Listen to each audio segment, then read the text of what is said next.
posso contar? Vocês estão preparados para ouvir? Como é que está o coração? Tá bem? Então, prepare o seu coração para as coisas que eu vou contar. Eu vou contar e começa agora a horripilante história da meia-noite. Sessão Arrepio.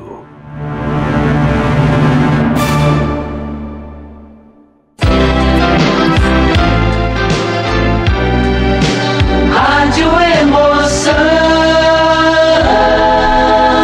Paulinho Boa Pessoa. A verdade de cada um.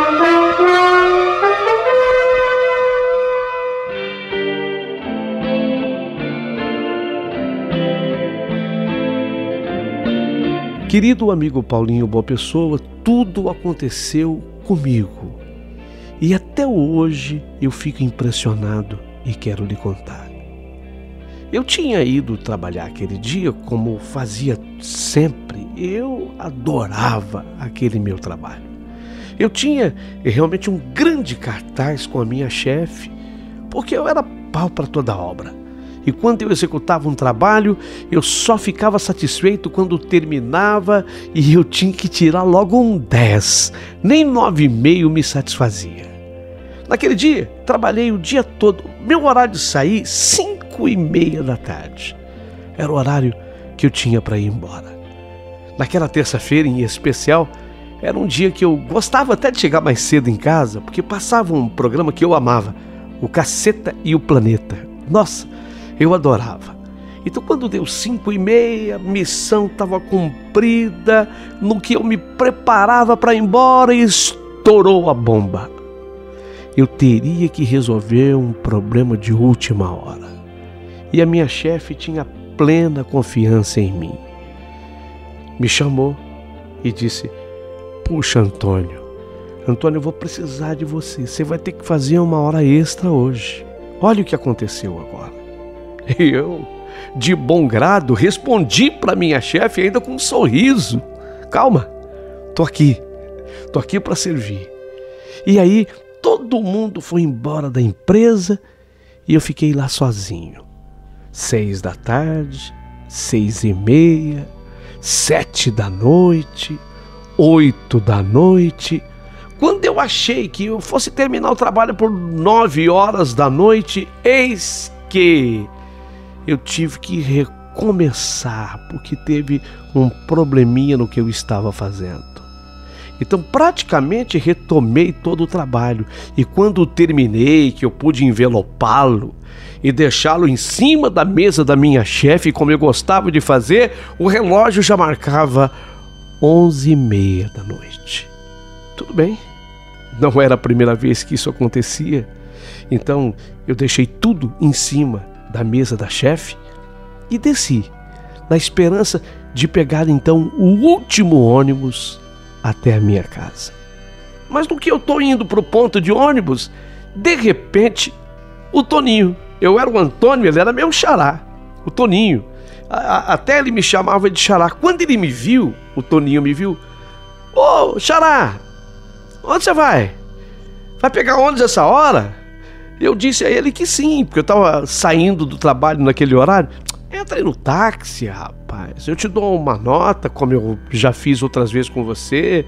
A tua chefe gosta de você, ela vai te pagar com prazer." Eu ainda quis retrucar, dizendo para ele que não, que as economias já não iam tão bem assim. Aí ele falou: "O que é isso? Você é um trabalhador de prestígio, tá todo mundo em casa descansando e você aí dando duro, enriquecendo a empresa. Você sabe que ela paga com gosto para você. Entra aí, vamos embora."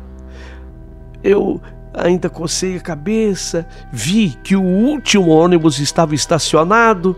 Eu tinha aquela opção: ou entrava no ônibus, ou ia embora com o Toninho, meu xará, no táxi. O Toninho: "Ai, Antônio, ô xará, que é isso? Entra aí." E eu entrei no táxi do meu amigo xará, o Toninho, para que ele me levasse até em casa. Dali, de onde estávamos até a minha casa, que ficava naquele bairro distante, era no máximo 20 minutos, 25 minutos, se tanto. E aí ele começou a tocar. Mas veja que coisa impressionante aconteceu. Quando o Toninho parou naquele farol, que ficava bem em frente ao cemitério, porque o meu bairro era depois do cemitério, ainda uns 10 minutos. Quando o Toninho parou ali, quem eu vejo, gente, passando na frente do carro do Toninho? Não é possível que eu esteja vendo aquele meu vizinho. Seu Ribeiro? É o seu Ribeiro? Era ele. Seu Ribeiro passando na frente do carro do Toninho ali, quase em frente ao cemitério, ele vestido, aliás, muito bem vestido, num paletó, o cabelo grisalho. Eu o reconheci. Seu Ribeiro, eu abri o vidro, a janela do táxi, coloquei a mão para fora. Seu Ribeiro, ele me reconheceu. Oi, o senhor está indo para casa? Eu sabia que era uma boa puxada. Tô, mas a pé? Sim, tô indo a pé. Vem cá. Aí eu falei pro Toninho, não repara, ele é meu vizinho. O Toninho, meu xará, sem problema, Antônio. Por favor, vem cá. E aí eu chamei para que ele, o seu Ribeiro, entrasse no táxi conosco. Ele abriu a porta traseira do táxi e sentou-se na parte de trás. Seu Ribeiro, puxa, eu não via aquele meu vizinho tinha um tempão. Mas a minha mulher já me criticava há muito tempo por isso, porque eu era muito dedicado ao meu trabalho. A minha mulher me acusava de não ter vida social. Os amigos invariavelmente me telefonavam, me ligavam, mas era muito rara as vezes que eram raríssimas as vezes que eu podia atender os meus amigos. Eu estava sempre ocupado com alguma coisa. Então, olha, já tinha mais de um ano que eu não vi o seu Ribeiro. Mais de um ano. E fui encontrá-lo exatamente naquela noite, caminhando a pé, indo para casa, longe. Nossa, ali de perto do cemitério onde estávamos, olha, a pé ele teria mais de meia hora. Eu estava falando que tinha mais uns 10 minutos de táxi. Eu teria mais de 40 minutos. Seu Ribeiro, o senhor estava indo embora a pé agora. Puxa vida, ainda bem que eu encontrei o senhor, né? E ele, ainda bem, Antônio, ainda bem. O seu Ribeiro, fazia tempo que eu não vi o senhor, né? Sim, eu vi que o seu Ribeiro, ele estava diferente, porque ele era um homem extremamente interessante, inteligente. Eu já tinha conversado com ele outras vezes. Não que ele fosse falante, mas não que ele também fosse tão quieto como ele estava naquela noite. Eu percebia também, ele devia estar usando algum perfume que me lembrava flores, sabe? Eu vi que ele realmente não estava para muita conversa. Tanto que o meu xará, o taxista, o Toninho, ele me olhou assim, meio que deu uma piscadela, tipo, para de falar que o cara não está muito afim de conversa. Gente, foi uma coisa impressionante. Mas a partir do momento que o seu Ribeiro entrou no táxi, o ar do carro ganhou aquele cheiro de perfume de flores. Não era um perfume agradável, não, mas um cheiro de perfume de flores. Eu achei estranho. E mais estranho foi o que aconteceu com o táxi do meu amigo Toninho na sequência. Assim que nós viramos a rua do cemitério e já estávamos pegando a avenida, e ali tinha um posto, o único da cidade que funcionava 24 horas do dia. Quando nós estávamos pertinho daquele posto, um estouro, uma explosão de um pneu Meu amigo Toninho, foi tão forte o estouro que ele perdeu a direção do carro. O carro começou a zanzar, indo para a esquerda, para a direita, ele tentando dominar o carro, segurando firme no volante. Havia de um lado árvores, do outro poste, de um lado árvore, do outro poste, e ele segurando o carro com toda a força, as mãos no volante. Eu, que já estava com o meu cinto de segurança passado, eu firmei os meus pés no assoalho do carro, assim, segurando no banco para não sair do lugar. E o táxi tentando ser dominado pelo Toninho, ele firme ali no volante, até que ele conseguiu dominar o carro. Ele era um exímio motorista e contamos também com uma sorte, porque aquelas horas da noite, indo por aquela avenida, não tinha mais absolutamente ninguém.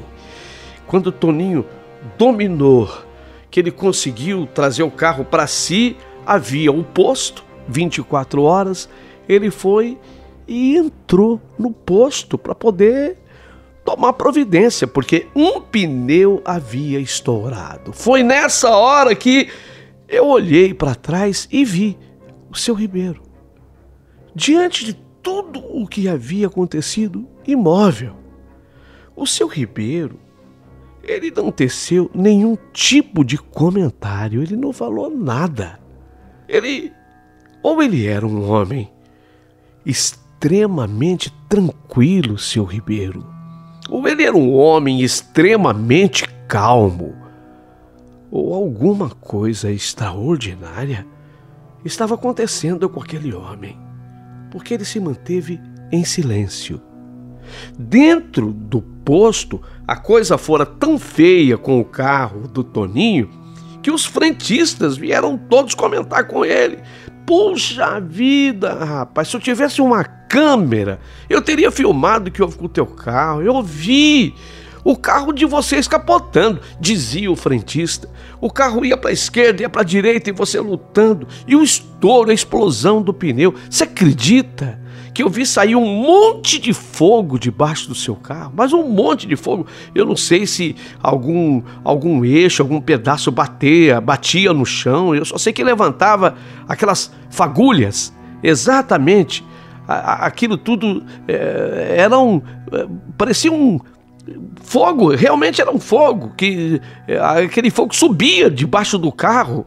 Eu não sei como o carro não se incendiou. Eu fiquei impressionado, dizia o frentista, impressionado com tudo que ele assistira do posto.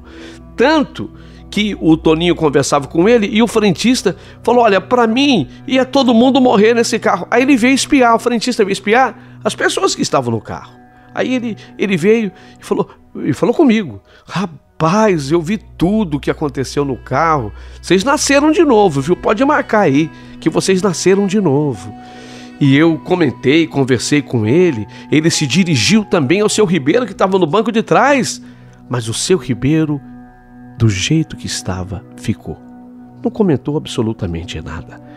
Tanto que, e eu fiquei sabendo disso depois na conversa com o Toninho, o frentista, quando saiu dali, falou: o que tá no banco de trás, para mim, ele tá mais morto do que vivo. Porque não comentou nada, não falou nada. Acho que ele morreu, hein? Depois, o Toninho me contou. Enquanto isso, o pessoal do posto foi fazer o conserto. O Toninho aproveitou, havia uma borracharia no posto 24 horas, comprou um pneu meia-vida, colocou lá no estepe, e o estepe ele colocou no lugar do pneu estourado. Problema resolvido. O Toninho, taxista, voltou para o táxi, conversou comigo, mas sentia que não adiantava dirigir a palavra ao seu Ribeiro, porque ele parecia imóvel, estático, não queria falar nada, a não ser quando eu perguntasse para ele, que de maneira até monossilábica respondia alguma coisa. Vou. Certo. Era isso. Toninho tocou o carro.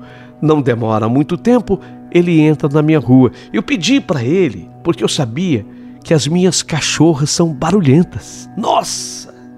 Quando para algum carro na frente da minha casa, elas fazem muito barulho. Então eu pedi, falei, Toninho, aqui tá ótimo para mim. Eu pedi para ele parar na esquina. O seu Ribeiro, ele morava pertinho da minha casa, umas 3 casas. Descemos juntos. Eu agradeci, ele me deu uma notinha, porque com aquela notinha fiscal que ele me emitiu, com ela eu iria pedir o reembolso para minha chefe, e no dia seguinte ele passaria lá no trabalho para receber. Então a nota para mim era fundamental. Eu peguei a nota, guardei no bolso, e quando eu vi, o seu Ribeiro já tinha descido do carro. Já tinha descido, e nós nos encontramos na calçada. E teríamos que caminhar coisa de o quê? Uns 50, 70 metros, se tanto. Porque eu parei na esquina, a minha casa estava um pouquinho além do meio do quarteirão. E eu não quis parar perto devido ao barulho que as cachorras faziam em casa. Ia acordar minha mulher, ia acordar a vizinhança. Aquela hora da noite não era uma boa. Então nós teríamos que caminhar. Mas eu iria caminhar aquele pedaço, acompanhado pelo seu Ribeiro. O Toninho se despediu, foi embora. E eu falei, nossa, seu Ribeiro, que susto que eu levei com o estouro do pneu. Meu Deus, meu coração parecia que ia sair pela boca. Eu vi a viola em caco, para ser sincero. Fiquei com medo. O senhor parece que ficou tranquilo. Eu sou uma pessoa mais tranquila, né, Antônio? Seu Ribeiro, o senhor me perdoa falar, mas o senhor me parece triste. Fazia muito tempo que eu não vi o senhor. Olha, para ser sincero, a minha mulher até me dá bronca. Ela fala que eu não tenho vida social, que eu sou muito voltado para o trabalho. Eu vou ser sincero, faz mais de um ano que eu não converso com o senhor, seu Ribeiro. Por onde o senhor andava? Eu viajei, Antônio. Eu viajei para muito longe. O senhor voltou. Voltei hoje. Hoje? Puxa vida, é que encontrei o senhor, né? Lá passando na rua em frente ao cemitério, e foi quando eu dei carona pro senhor. E o senhor ia voltar a pé mesmo? Eu ia voltar a pé. Eu tô acostumado já. Entendi.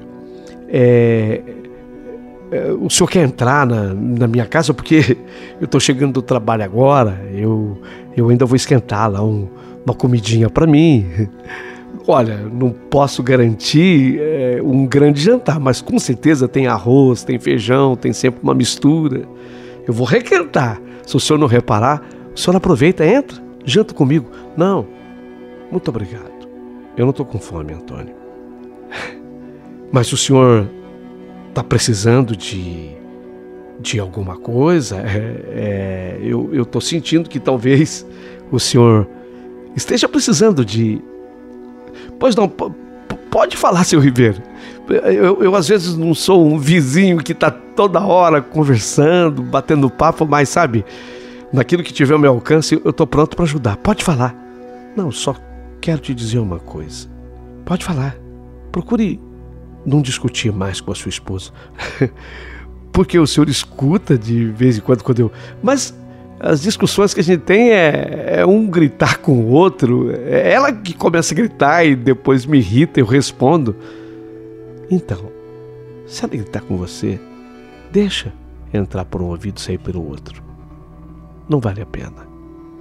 É muito melhor manter as pazes com a esposa. Eu, por exemplo, o que tem o senhor? Eu viajei. E desde que eu viajei, me esqueceram. Fiquei completamente esquecido. Sim. O senhor se sente assim, esquecido? Na verdade eu me sinto, sim, esquecido. Mas hoje, eu retornei. Eu voltei. E voltei para buscar minha mulher. o senhor vai levar a mulher do senhor? Quer dizer que o senhor vai viajar de novo? Vou voltar, ainda hoje. Estou levando a minha mulher. Entendo. Perfeito. Bom, então, se o senhor me dá licença, eu vou entrar. O senhor não quer entrar mesmo? Não. Muito obrigado. Até mais. Até mais, seu Ribeiro. Seu Ribeiro me acena, começou a se distanciar, mas antes que ele ficasse suficientemente distante, longe, ele voltou-se para trás e falou: obrigado pela sua bondade, Antônio. Muito obrigado, Antônio. Eu falarei bem de você. Não se preocupe. Fica com Deus. Eu também preciso ir. Estranhei, sabe, a forma como o seu Ribeiro se comportou comigo. De uma maneira extremamente séria e de pouquíssimas palavras. Até mesmo a voz dele estava diferente. O jeito dele falar, sem contar um cheiro estranho tinha o seu Ribeiro. Me cheirava flores. E o incrível é que aquele homem era um homem muito bem preparado. Além de ser formado advogado, ele era um dos melhores radialistas da rádio local. Puxa vida, eu reparei que até a cor da pele dele estava diferente. Me parecia pálido. Sem contar que ele me parecia sentir frio. E mesmo assim, ele não percebia que os dentes dele batiam de frio. Achei estranho o comportamento do seu Ribeiro.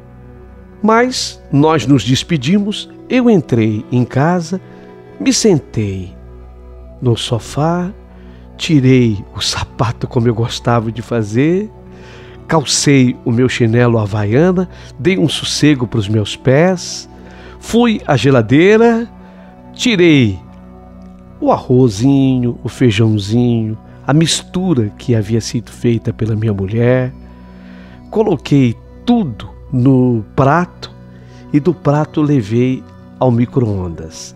Deixei lá exatamente os minutos suficientes para que tudo esquentasse. Liguei a televisão, estava passando um filme. Eu nem estava assim muito ligado no filme, porque o filme já estava da metade para frente ou da metade para trás, sei lá. Eu só sei que sentei ali, fiquei olhando para a tela da TV, jantando, comendo daquela comidinha gostosa que sabia fazer minha mulher, e comecei a pensar no velho seu Ribeiro, da forma como ele falou, os conselhos que me dera para que eu não brigasse com a minha mulher. Eu estava até pensando, se a minha mulher levantar agora, porque ela estava dormindo, eu ia até fazer um carinho nela, ou uma palavra de elogio. Vou elogiar, por exemplo, essa comida gostosa que ela fez, porque a gente vai acostumando com a pessoa e vai negando coisas do dia a dia simples de serem feitas, né? Como um elogio. Depois de alguns minutos, meu prato já estava na pia. Pronto, comi tudo. Do filme, pouco vi. Escovei os dentes e caí na minha cama. Dormi feito uma pedra. No dia seguinte, o celular me despertou. Levantei-me, caminhei um pouquinho até o banheiro, ainda de cuecas, com aquele meus chinelos havaianos, abri o chuveiro, deixei a água de fato me acordar. Lavei a cabeça, de novo escovei os dentes. De repente, a minha mulher bateu a porta do banheiro. Eu abri, ela entrou ali no banheiro comigo, um pouquinho, e falou comigo. Antônio, oi amor. Deixa eu te fazer um elogio. A janta estava uma delícia. A comida que você fez estava muito gostosa. Obrigado. Ela nem ligou direito e já veio com esse assunto. Antônio, você não viu o que aconteceu com a dona Cleide? Com a dona Cleide? A mulher do seu Ribeiro? Sei. Seu Ribeiro veio buscar lá. Eu nem te conto. Eu Depois eu te falo. Que você está me falando, Antônio? A dona Cleide, a nossa vizinha. Sim, é da dona Cleide que eu estou falando. Você não sabe, Antônio. A mulher morreu essa noite. Quem? A dona Cleide. Eu estou falando com quem? A dona Cleide. Ela morreu essa noite. Como assim? O que eu estou sabendo aí, estava falando com a Isabel, com a Letícia, as vizinhas. Ela foi encontrada morta essa noite. Nossa, essa noite eu fechei o chuveiro que ainda estava aberto, porque eu estava terminando o meu banho e estava transtornado pela notícia. Porque a dona Cleide era a mulher do seu Ribeiro, o homem com quem eu estive naquela madrugada e para quem eu dei a carona. Pensei nele na hora.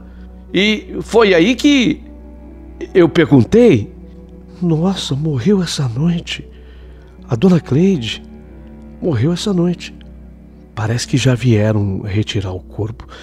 E, meu Deus, que oração agora? Já 9h30, mas eu sei que você vai entrar mais tarde no trabalho. Você ficou até tarde lá ontem, né? Fiquei. Peguei a toalha e comecei a me enxugar o corpo, a cabeça. E comecei a pensar: meu Deus, a dona Cleide morreu. Será que o seu Ribeiro já sabia alguma coisa e não quis me falar? Não, mas ela morreu agora, né? Foi pela manhã, mas ele disse que tinha vindo buscar a mulher. Eu me lembro disso. E ele ama tanto aquela mulher, tanto que ele ficou me dando conselhos para que eu não brigasse com a minha esposa. Ele ama a esposa dele. Ele falou que tinha ido viajar, que ficou esquecido. Eu estou me lembrando de tudo aquilo que ele me falou e que ele tinha vindo buscar a mulher. Fiquei surpreso. E, às vezes, eu até falei um pouquinho alto: meu Deus, e agora o seu Ribeiro? A minha mulher escutou eu falar: e agora o seu Ribeiro? Falou: peraí, Antônio, do que você está falando? Eu olhei para minha mulher e fiquei surpreso da forma como ela me olhava. E os olhos prestes a saltar das órbitas. E os lábios tremiam também. Ela me perguntou do que eu estava falando, como se eu estivesse falando da coisa mais estranha e esquisita do mundo. Ora, eu estou falando, Silvia, do seu Ribeiro, o marido da dona Cleide. Eu estava preocupada, pensando nele. Pensando nele como, Antônio? O seu Ribeiro, o marido da dona Cleide, morreu o ano passado. Ele morreu faz mais de um ano. Eu parei de me enxugar, de me secar. Quando a minha mulher me disse isso, eu parei na hora. Pensei: não pode ser. Não é possível. Alguma coisa está errada. Muito errada. Enquanto isso, a minha mulher continua falando: coitada da dona Cleide, sabe? Ela ficou tão chocada com a morte do seu Ribeiro e você distraído, né, Antônio? Sei lá, você não participa da vida da sua comunidade, da sua vizinhança. O homem morreu. Eu até comentei com você na época. Já tem mais de um ano que ele morreu. E foi terrível para ela, dona Cleide, a morte do marido. Ela desde então ficou muito triste, caiu até em depressão. Muitas pessoas aqui ao redor comentavam que ela não ia suportar muito tempo. Olha, até que ela aguentou, viu? Foi mais de um ano. Espero que pelo menos tenha acontecido como ela queria. E como que ela queria, Silvia? Como? Ela queria que o seu Ribeiro viesse buscá-la. Ela dizia para todo mundo que ela não se importava de morrer, que ela não teria medo da morte, desde que o marido viesse buscá-la. Meu Deus, foi? Meu Deus! Eu falava e suspirava profundamente. Eu queria dizer o que realmente havia acontecido naquela noite e madrugada. Entretanto, eu pensava comigo que se eu revelasse, a minha mulher ia se assustar muito, a minha mulher ia ficar muito abismada, mas a verdade é que, naquela noite e madrugada, eu havia dado carona a uma pessoa que já tinha falecido. A minha mulher, se ela ouvisse aquilo, poderia não acreditar, mas eu tinha testemunha, porque o meu xará, o Toninho, o taxista Toninho, havia me ajudado a dar a carona para ele. Eu tinha até receio de contar e as pessoas se assustarem com isso, da forma real como tudo aconteceu. Eu tinha medo até de alguém avisar a polícia. Já pensou se eu fosse obrigado a ir para uma delegacia e dar as explicações da forma como eu vi o seu Ribeiro e ele disse-me que ele tinha vindo para buscar a mulher? Não, eu não ia passar por isso. Eu guardei aquela história comigo. Eu tinha uma testemunha e aquela testemunha iria me defender, obviamente que iria. Ele, o Toninho taxista. Mas até hoje eu penso naquele casal. Seu Ribeiro e Dona Cleide. Eles eram pessoas apaixonadíssimas uma pela outra. Pessoas que não conseguiam viver sozinhas. Agora podiam se reencontrar novamente no infinito céu, ou sei lá, no infinito universo. E poderiam aproveitar toda a eternidade que teriam pela frente também juntos. Quanto a mim, eu continuo no mesmo lugar, fazendo as mesmas coisas e mais algumas coisas extracurriculares que surgem pelo meio do caminho. Continuo guardando esse segredo. Não, eu não consigo falar para ninguém de tão real que foi tudo o que aconteceu. Só tem uma pessoa com a qual, quando eu me junto, ele fala: vamos conversar, xará, a respeito da alma penada para quem demos uma carona? Eu e Toninho conversamos, mas só nós dois, porque só nós dois testemunhamos tudo o que aconteceu naquela noite e madrugada. Hoje eu te escrevo, o meu nome está trocado. Hoje eu te mando essa carta com os nomes trocados, mas foi exatamente assim que aconteceu. Tenho medo, sabe, de comentar com pessoas íntimas, inclusive com a minha mulher, e apavorá-la, porque sequer eu tenho condição de mudar de onde nós vivemos. Eu tenho muito medo de amedrontá-la. Por isso eu continuo fazendo segredo de tudo. Hoje resolvi me abrir, porque tem um momento que a gente não pode guardar só para si tudo que viu, tudo que viveu. Então hoje eu gostaria de esclarecer, na história da meia-noite, o dia que quase à meia-noite eu resolvi, com o meu querido Toninho, meu amigo taxista, dar carona para o seu Ribeiro. Ele já havia falecido há mais de 1 ano. Tudo isso, eu juro, que de fato aconteceu.